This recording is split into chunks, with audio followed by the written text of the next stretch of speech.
حطي الاريال على الزيت وانت هترتاحي طول شهر رمضان. يلا اعملي كده وريحي نفسك وبالك. بجد فكرة عبقرية جدا، هتتفاجئوا من نتيجتها. الفيديو مليان افكار حلوة جدا، شجعوني باللايك يا حلوين، ويلا بينا نبدأ. وصلوا على رسول الله في الكومنتات. اول فكرة دي بجد عبقرية، هتنفعك طول شهر رمضان. جربيها بجد وهتدعيلي. عارفين السبونج دي بتتباع 3 ب10 جنيه من عند بتاع اي منظفات. هتجيبي سكينة وهتخرطيها او هتفتحيها بالشكل ده. هقولك هتعملي بيها ايه. هتضميها على بعض بالشكل ده، وبعد كده هتجيبي استك او توكة من توك البنات الصغيرين، وبعد كده هتجيبي اي عصاية خشب موجودة عندك او حتى اي عود خشب موجود عندك، وهتضمي السبونج بالشكل ده، وهتجيبي التوكة وهتعمليها بالشكل ده. يعني هتربطيها كده من النص، هتطلع معاكي كده بالشكل ده. وهقولك هتعملي بيها ايه.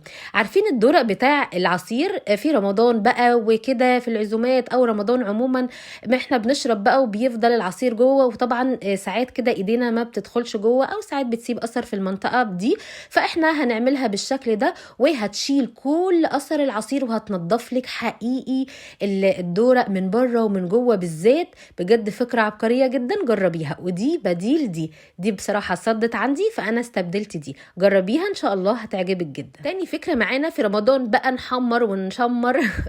فالطاسه بتاعتنا بتكون مليانه زيت بقى، ونيجي نحطها في الحوض بتملي كل الحوض زيت. فانا هقولك على فكره حلوه جدا. بعد لما تشيلي الزيت هتجيبي شويه ملح اللي احنا بنحطه على الاكل بالشكل ده، وهتحطيه على الطاسه اللي مليانه زيت.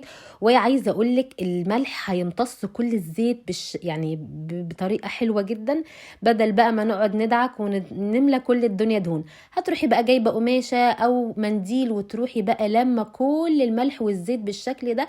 عايزه اقولك مش هتلاقي اثر زيت خالص. بجد فكرة حلوة جدا في رمضان او في غير رمضان كمان. جربيها وهتعجبك جدا. هتغسلي بقى الطاسة في الحوض وبكل سهولة. فكرة حلوة جدا، جربيها. اعملي الفلفل بالشكل ده، بجد فكرة رهيبة، هتريحك من مشكلة بتواجهنا كلنا. تعالي اقولك تعملي ايه. هتجيبي بقى خلة الاسنان، وهقولك على الفكرة دي ايه فايدتها. فايدتها يا جماعة ان انت هتجيبي خلة الاسنان وهتقعدي بقى تغزغزي كده الفلفل بالشكل ده قبل ما تحطيه على الزيت. ليه بقى؟ لان الفلفل بالذات اول ما تحطيه في الزيت السخن بيفرقع ويبهدل، يعني بيبهدل ايدينا ونتحرق يا جماعه. بصراحه بيكون يوم صعب جدا. فاعملي الفكره دي ان شاء الله كده عمرك ما هتتحرقي تاني، والفلفل هيتحمر بكل سهوله. لو وصلت لحد هنا ما تبخليش باللايك علشان الكل يشوف الافكار ويستفيد منها في رمضان وبعد رمضان. عارفين السلك ده طلع كنز يا جماعه، بس احنا بنستخدمه غلط. هقولك تستخدميه ازاي.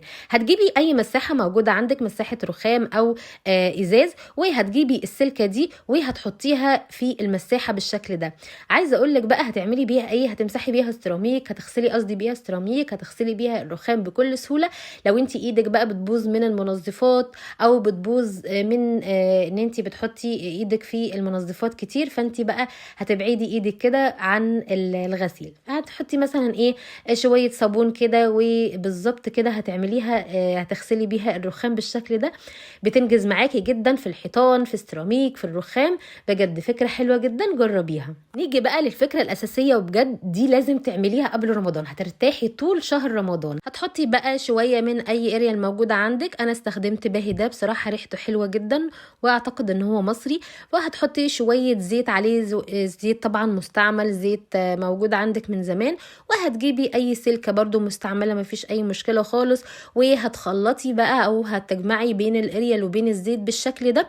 وتعالي بقى عايزه اقولك بقى، بصوا الحنفيه دي بصراحه كنت مهمله فيها جدا جدا، لان كان عندي ظرف بصراحه ومش عارفه ان انا اعمل الحنفيه. فانا هقولك بقى الفكره دي هتعملي ايه. هتجيبي بقى السلك مع الاريال مع الزيت. بصوا افتكروا ده شكلها، يعني ده شكلها قبل الغسيل.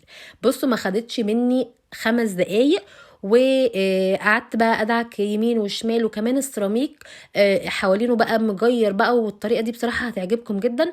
هتشيل بقى كل الحاجات دي. بصوا يعني بعد بقى ما دعكت حلو جدا وحطيت بقى شويه ميه. بصوا والله يا جماعه لحد دلوقتي وانا قاعده اهو ما شاء الله اللمعه رهيبه، يعني هي كمان مش باينه في الكاميرا. بصراحه لمعتها تحفه جدا ورجع كانه جديد. يعني شفتوا الفرق بصراحة رهيب. لو عجبتكم الأفكار النهاردة ما تنسوش اللايك والشير والمتابعة. يلا والسلام عليكم.